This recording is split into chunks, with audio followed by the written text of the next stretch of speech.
I watched a billionaire's fiancé slap a waitress and tear a manager's uniform while everyone stood frozen in fear. My daughter clutched my hand, terrified. Then memories of my cruel in-laws flooded back. I snapped. What I did next made the billionaire fall in love with me. I'm Naomi, and this is my story.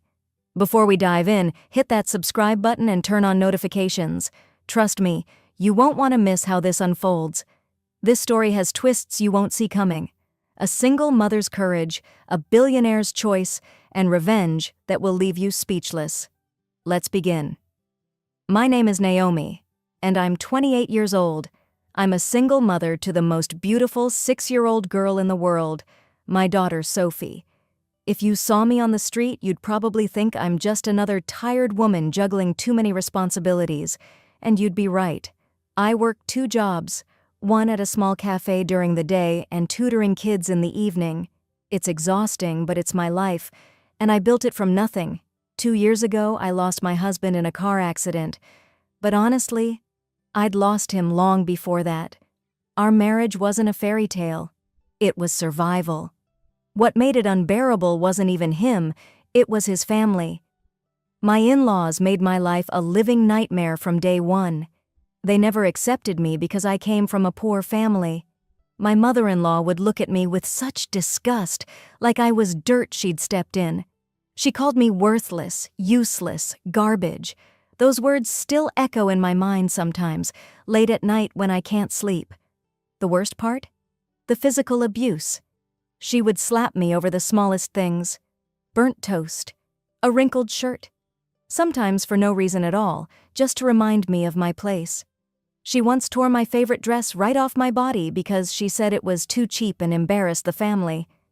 My husband never defended me. He'd just look away, too afraid of his own mother. After he died, they didn't waste time. They threw Sophie and me out of the house within a week, said I brought bad luck, that I'd killed their son.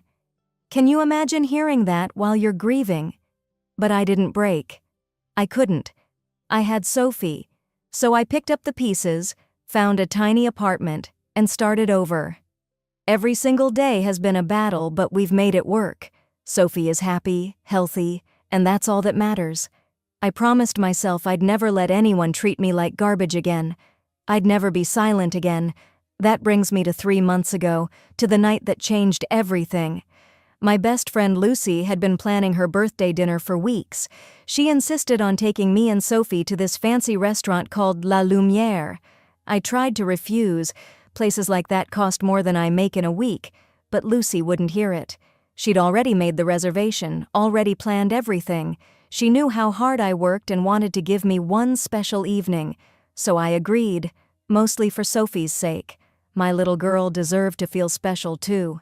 The day of the dinner, Sophie was so excited. She wore her favorite yellow dress, the one with little flowers on it. I put on my only nice dress, a simple blue one I'd bought at a thrift store years ago. When we arrived at La Lumière, Sophie's face lit up like it was Christmas morning. The place was stunning, crystal chandeliers, white tablecloths, soft piano music in the background. I felt out of place immediately, but watching Sophie's wonder made it worth it. We were seated at a nice table near the window. Lucy had invited 2 other friends, and we were all laughing, enjoying the moment. Sophie was telling everyone about her school project, her little hands gesturing excitedly. For the first time in months, I felt relaxed. I felt normal. Then everything changed. There was a commotion at the entrance. Heads turned, whispers rippled through the restaurant. A man walked in first. Tall, probably in his early 30s, wearing an expensive navy suit. He had dark hair and an air of confidence that came with money. But he seemed distracted, already pulling out his phone. Behind him came a woman who commanded attention like she owned not just the room, but the entire world. She was stunning, I'll give her that. Late 20s, wearing a white designer gown that probably cost more than my car. Her jewelry sparkled under the lights. Everything about her screamed wealth and privilege, but there was something cold in her eyes, something cruel in the way her mouth was set in a permanent sneer. I learned later that her name was Clarissa Montgomery, and the man was Harrison Cole, a tech billionaire. They were engaged. The staff immediately went into panic mode. The hostess practically bowed as she led them to the best table in the restaurant. I watched as a young waitress, she couldn't have been more than 22, was assigned to serve them. The poor girl looked terrified. Her hands were already shaking as she approached their table with menus. Clarissa didn't even look at her, just snapped her fingers like she was calling a dog. I felt my stomach turn. The waitress, I later learned her name was Jenny, stood there waiting while Clarissa complained about everything. The table wasn't positioned right, the lighting was wrong, the temperature was too cold, nothing was good enough. Harrison just sat there on his phone, completely checked out. He didn't defend Jenny, didn't even seem to notice what was happening. Sophie tugged my sleeve. "Mommy," she whispered, "that lady is mean." "I know, baby," I whispered back. "Just ignore her." But ignoring her became impossible. Jenny brought their drinks, water and wine. Her hands were trembling so badly I could see it from our table. As she set down Harrison's water glass, her hand shook just a little too much. A few drops of water spilled onto the edge of the table, not on Clarissa, not on her dress, just on the table. A tiny puddle that could be wiped up in 2 seconds. Clarissa exploded. "You clumsy fool!" Her voice cut through the restaurant like a knife. Every conversation stopped. Every head turned. "Are you blind? Are you stupid?" Jenny's face went white. "I'm so sorry, ma'am. Let me clean that up right away." She didn't get to finish. Clarissa stood up and slapped Jenny across the face. The sound echoed through the silent restaurant. Jenny stumbled backward, her hand flying to her cheek, tears instantly springing to her eyes. I felt Sophie's entire body go rigid next to me. She grabbed my hand so tight it hurt. "You poor trash!" Clarissa's voice was filled with venom. "You people are only good for cleaning gutters. You're garbage!" Jenny was crying now, apologizing over and over, trying to clean up the water with shaking hands. Other staff members stood frozen, too terrified to intervene. The guests just watched, horrified but silent. No one wanted to get involved with someone like Clarissa Montgomery. A female manager rushed over. She was older, maybe in her 40s, wearing a neat uniform with a name tag that read, Patricia. She tried to calm Clarissa down, speaking in soothing, professional tones. She apologized profusely, tried to defend Jenny diplomatically, offered to personally handle their table for the rest of the evening. Clarissa turned on her like a predator who'd found new prey. "You hired this garbage?" Clarissa stepped closer to Patricia. "What kind of establishment is this? Do you know who I am?" Patricia tried to maintain her composure. "Ma'am, I assure you." Clarissa grabbed the collar of Patricia's uniform and yanked it violently. The fabric tore with a loud ripping sound. Patricia gasped, trying to hold her torn uniform together, her face flushed with humiliation. Tears welled in her eyes, but she fought to keep her professional mask in place. "You poor people are all the same," Clarissa hissed. "Useless garbage. Fire her right now or I'll make sure this restaurant is shut down by tomorrow morning." That's when something inside me broke. Or maybe it didn't break. Maybe it had been broken for years and was finally healing into something stronger. I was staring at Patricia's torn uniform, at Jenny's tear-stained face, at Clarissa's twisted expression of disgust. And suddenly, I wasn't in that restaurant anymore. I was back in my in-laws' house. I was watching my mother-in-law tear my dress. I was feeling her slap across my face. I was hearing her call me garbage, worthless, less than human. I was remembering every moment I'd stayed silent because I was too scared, too broken, too convinced that I deserved it. My hands started shaking, but this time it wasn't from fear. It was from rage. Sophie was crying quietly beside me, her face buried in Lucy's side. My little girl was terrified. She was watching another woman be treated the way her mother had been treated. And in that moment, I knew. I knew I couldn't let her see me stay silent. I couldn't teach her that this was acceptable, that people like us just had to take it. Lucy grabbed my arm.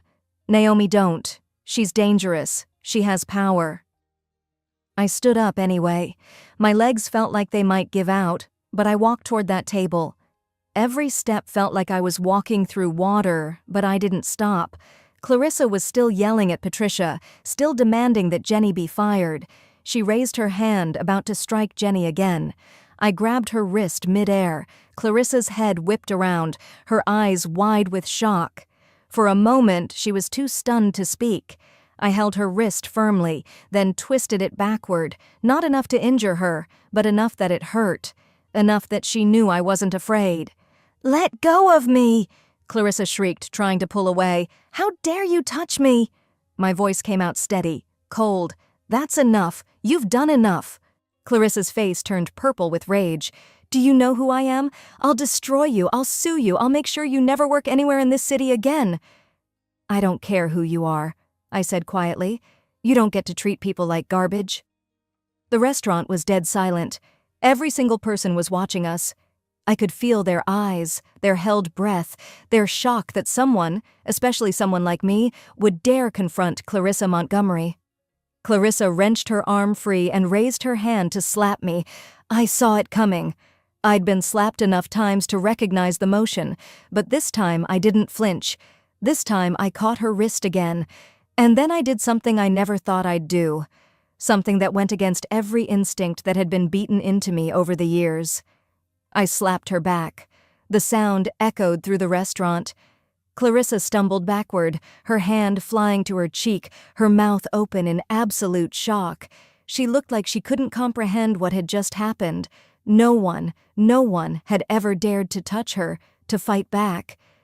You, she sputtered, unable to form words. "Call the police," I said, my voice surprisingly calm. "Please, let's call them right now. Let's show them Jenny's face where you hit her. Let's show them Patricia's torn uniform. There are 50 witnesses here who saw everything." Clarissa looked around wildly. For the first time, she seemed to realize that every single person in that restaurant was looking at her with disgust. Not admiration, not fear.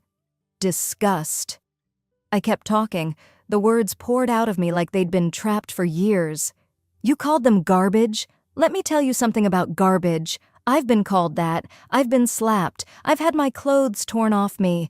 By people just like you who think money makes them gods." My voice cracked, but I pushed through. "But we're not garbage. We're human beings. We work hard. We survive things you couldn't imagine. We're stronger than you'll ever be because we've had to be. You're just cruel. And cruelty isn't strength, it's weakness." The silence that followed was deafening. Then, slowly, someone started clapping. A woman at a nearby table. Then another person joined, and another. Within seconds, half the restaurant was applauding. Some people were standing up. Clarissa's face went from red to white. She looked around desperately, searching for support and finding none.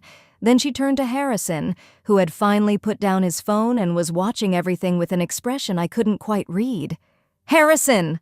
Clarissa ran to him, her voice taking on a pleading tone. "Did you see what she did? She assaulted me. Call your lawyers. Have her arrested." Harrison stood up slowly. He looked at Clarissa for a long moment. Then he looked at Jenny, still holding her face, at Patricia, clutching her torn uniform, at me, standing there shaking but defiant, at Sophie, peeking out from behind Lucy with tear-stained cheeks. "No," he said quietly. Clarissa blinked. "What?" "No," Harrison repeated, louder this time. He turned to Jenny and Patricia. "I apologize. What you experienced tonight is unacceptable. No one should be treated that way." He pulled out his wallet and handed Patricia several bills. I couldn't see the amount, but Patricia's eyes went wide. "For your uniform and your dignity." Then he turned to Jenny and did the same. "For the assault. And you will not lose your job. I'll make sure of it." Then Harrison turned back to Clarissa. His voice was cold, controlled. "We're done." "What are you talking about?" Clarissa's voice went shrill. "The engagement is over. I'm done. I've watched you treat people like this for months, and I looked the other way because our families are connected, because it was convenient. But I can't anymore. I won't." "Harrison, you can't be serious." "I've never been more serious." He pulled a ring box from his pocket. Apparently Clarissa hadn't even been wearing her engagement ring, and set it on the table. "This woman," he gestured to me, "is a complete stranger. But she had more courage in 5 minutes than I've had in 6 months. She reminded me what real strength looks like, what real character looks like. Clarissa's face twisted with rage and humiliation. "You'll regret this. Your family will understand when I show them the footage from the security cameras." Harrison gestured to the cameras mounted in the corners. "You assaulted 2 employees in front of dozens of witnesses. I'm not just ending our engagement, I'm pressing charges." The security guards were already approaching. Harrison nodded to them. "Please escort Miss Montgomery out, and someone call the police. I'd like to file a formal complaint for assault and battery." Clarissa screamed as they led her away. She threatened lawsuits, ruin, destruction. But her voice faded as they took her outside. The moment she was gone, the entire restaurant seemed to exhale collectively. I realized my legs were shaking so badly I might fall. Harrison approached me carefully, like he was afraid I might bolt. I probably looked like I might. "Are you okay?" he asked. I nodded, though I wasn't sure it was true. "Is Sophie—" Lucy had brought Sophie over. My little girl wrapped her arms around my waist.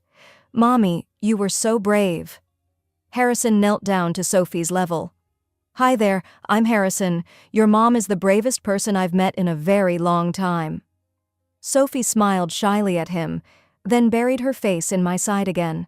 Harrison stood and looked at me, really looked at me. "Would you mind if I joined you for a few minutes? I'd like to talk." I glanced at Lucy, who looked just as stunned as I felt, then back at Harrison. "Okay." We sat down at my table. Harrison ordered hot chocolate for Sophie and coffee for the rest of us. And then we talked. He asked about my life, and I found myself being honest. I told him I was a single mom, that my husband had died, that I worked 2 jobs, that life was hard but we were making it. I didn't tell him about my in-laws. Not yet. That felt too raw, too personal. Harrison listened in a way that felt genuine. He told me he felt trapped in his life, surrounded by people like Clarissa who only cared about appearances and power, that he'd forgotten what real conversations felt like, what real people felt like. Before he left, he insisted on paying for our entire meal and left a $1,000 tip for the staff. He gave me his card. "If Clarissa tries to retaliate against you, and she might, please call me. I'll make sure you're protected." I took the card, not really believing I'd use it, but 3 days later, I got fired from my cafe job. The manager told me someone had called claiming I'd assaulted a customer and stolen money. It was obviously a lie, but the cafe couldn't risk the bad publicity. I knew it was Clarissa. Then rumors started spreading. People I'd never met were posting about me online, calling me violent, unstable, a gold digger trying to trap a billionaire. The stories were ridiculous, but some people believed them. I called Harrison. I hated asking for help, but I was desperate. I had rent to pay, Sophie to feed. He answered on the first ring. Within 24 hours, everything changed. Harrison's legal team contacted the cafe with evidence of Clarissa's false report. The manager called me, apologizing profusely, begging me to come back with a raise. I declined. I had my pride, but accepted the severance payment they offered. Harrison's team also went after Clarissa. Turns out his company had major contracts with her family's business. Harrison pulled every single one, millions of dollars in losses. The Montgomery family was furious, but the security footage from the restaurant had already gone viral online. The hashtag #JusticeForJenny was trending. Clarissa's reputation was destroyed. But Harrison did something else too. He offered Jenny and Patricia better positions at his company's headquarters. Better pay, better treatment. They both accepted. As for the false rumors about me, Harrison's PR team shut them down with facts and more security footage showing exactly what happened. Within a week, public opinion had completely shifted. People were calling me brave, a hero. It was overwhelming. Harrison started showing up at my apartment, not to pressure me, just to talk. He'd bring coffee, sometimes pastries for Sophie. He'd sit at my tiny kitchen table and ask about my day like it mattered, like I mattered. One evening, about 3 weeks after the restaurant incident, I finally told him about my in-laws, about the abuse, the cruelty, how they'd thrown me out. Harrison's jaw tightened as he listened. When I finished, he was quiet for a long time. Then he said, "You're the strongest person I've ever met. And if they ever bother you again, they'll answer to me?" I believed him. 2 weeks later, there was a knock on my door. I opened it to find my former mother-in-law and father-in-law standing there with fake smiles plastered on their faces. "Naomi, darling," my mother-in-law cooed. "We've missed you so much." I felt sick. "What do you want?" "We were wrong," my father-in-law said smoothly. "We should have treated you better. You're family. Come back to us." I knew exactly what this was about. They'd seen the news, seen me with Harrison. They wanted access to his money. "No," I said simply, starting to close the door. My mother-in-law pushed forward. Now, let's not be hasty. Think about Sophie. She deserves to know her grandparents." "You threw us out," I said, my voice shaking. "You called me garbage. You hit me. You told me I killed your son. We were grieving." "Get out." They tried to push their way in. That's when Harrison appeared in the stairwell. He'd been coming to visit and had perfect timing. "Is there a problem?" His voice was cold. My in-laws turned, saw him, and their faces lit up with greed. My mother-in-law tried to turn on the charm. "Oh, you must be Harrison. We've heard so much." "I know who you are," Harrison cut her off. "Naomi told me everything, how you abused her, how you threw her and your granddaughter onto the street." My father-in-law tried to speak, but Harrison held up a hand. "Leave, now. If you ever contact Naomi or Sophie again, you'll be hearing from my lawyers. I'll make sure you're charged with harassment. Do you understand?" They left, humiliated and angry, but they left. After they were gone, I broke down crying. Harrison held me while I sobbed, all the pain and fear from those years finally pouring out. He didn't try to fix it. He just stayed. Over the next few months, Harrison became part of our lives. He took us to simple places, parks, ice cream shops, museums. He helped Sophie with her homework. He made us laugh. He never tried to buy us with his money. He just showed up, consistently, genuinely. Sophie started calling him Uncle Harrison. Then, one day, she asked if he could be her daddy instead. 6 months after that night in the restaurant, Harrison took Sophie and me to the beach. While Sophie built sandcastles, he turned to me. "Naomi, I've met a lot of people in my life. Powerful people, rich people, famous people, but none of them had what you have. Real courage, real strength, real heart. I don't just love you. I love the life you've built, the daughter you're raising, the woman you are." He pulled out a simple, elegant ring. "Will you marry me? Will you let me be Sophie's father?" Sophie came running over, covered in sand. "Say yes, Mommy." I looked at this man who'd seen me at my worst and stayed, who'd protected me, who'd loved Sophie like she was already his, who'd shown me that not all people with power used it to hurt. "Yes," I whispered. We got married 3 months later in a small ceremony. Sophie was the flower girl. Jenny and Patricia were there. Lucy was my maid of honor. It was simple and perfect. As for Clarissa, I heard her family's business collapsed. She moved abroad somewhere, trying to escape the scandal. I don't think about her much anymore. I finished my degree with Harrison's support. I started a nonprofit to help women escaping abusive relationships. Jenny opened her own catering business. Patricia became a general manager. We all moved forward. Sometimes Sophie asks me about that night in the restaurant. She's 8 now, and she remembers. I tell her the truth. Standing up for what's right is scary, but staying silent is scarier. That no one has the right to treat you like garbage, no matter how much money or power they have. That you are worthy of respect, of love, of dignity, always. My life now isn't perfect, but it's mine, and it's beautiful. If this story moved you, please hit that like button and share it with someone who needs to hear this message. Have you ever stood up for someone when everyone else stayed silent? Share your story in the comments below. I read every single one. Your words might inspire someone today who's struggling to find their voice.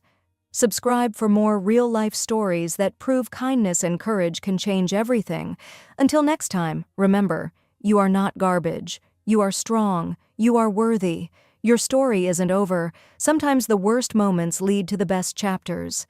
This is Naomi, reminding you that your voice matters. Use it. See you in the next one.